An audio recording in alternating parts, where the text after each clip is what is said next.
지난 2023년도에 국회에 보고된 바에 따르면 성정체성의 혼란을 겪는 우리나라의 20대가 매년 수백 명씩이나 증가하고 있는 것으로 나타났습니다. 그 중에는 호르몬제를 복용할 만큼 심각하게 성정체성의 혼란에 시달리는 20대도 있는데요. 그러다가 결국 성전환 수술을 했다는 20대도 있죠. 정확한 비율까지는 알려지지 않고 있지만, 그래서 우리나라에는 성정체성의 혼란을 겪고 있는 사람뿐 아니라 트랜스젠더도 해마다 계속해서 늘어나고 있다고 말할 수 있는 것이고요.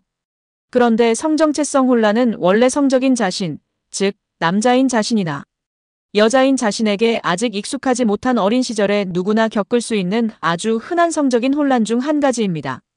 또 쉽게 무시해도 될 만큼의 아주 가벼운 성적인 혼란 중 한 가지인데요. 그러니 성장하면서 성적인 자신에게 조금씩 익숙해지면 사람은 성정체성의 혼란도 점점 겪지 않게 되죠.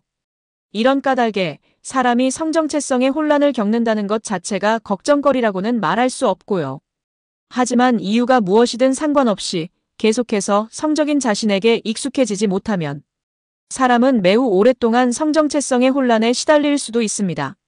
어린 시절에는 물론 성인이 된 뒤에도 계속해서 시달릴 수 있는데요. 당장이라도 성전환 수술을 하고 싶을 만큼 시달릴 수도 있죠. 외톨이로 지내는 등 성장하는 과정에 남자인 자신이나 여자인 자신에게 익숙해질 기회가 없다면 더욱 이렇게 되기 쉽고요.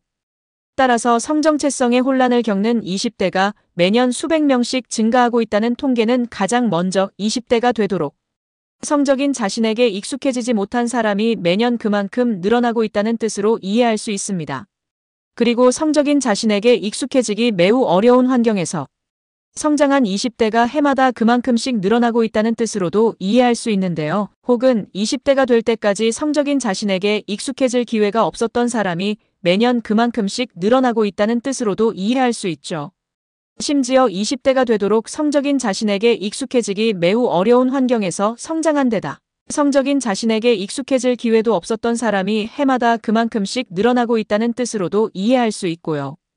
누구나 성적인 자신에게 반드시 익숙해져야 하고 적응해야 하는데도 그런데 성적인 자신에게 익숙해지기 어려운 환경에서 성장한 20대가 수백 명이나 된다는 말은 그보다 훨씬 많은 우리나라의 아이들이 성적인 자신에게 익숙해지기 어려운 환경에서 자라고 있다는 말이 됩니다.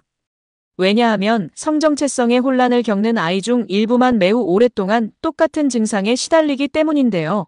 같은 이치로 20대가 될 때까지 성적인 자신에게 익숙해질 기회가 없었던 사람이 수백 명이 된다는 말은 그보다 훨씬 많은 아이들이 성적인 자신에게 익숙해질 기회를 갖지 못하고 있다는 말이 되죠.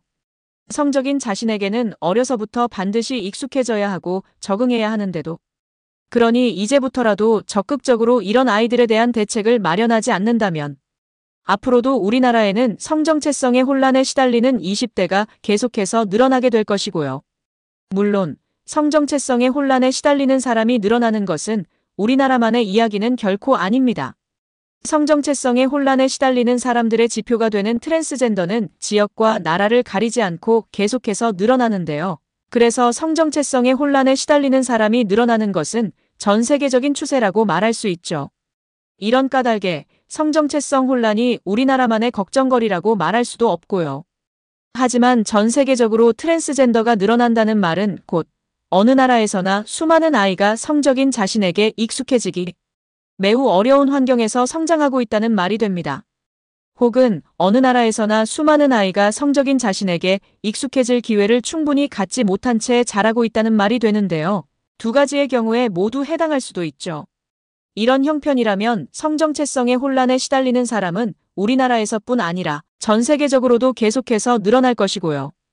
따라서 이런 아이들의 현실에 대한 적극적인 대책은 우리나라를 넘어 반드시 전 세계적으로 필요하다고 말할 수 있습니다.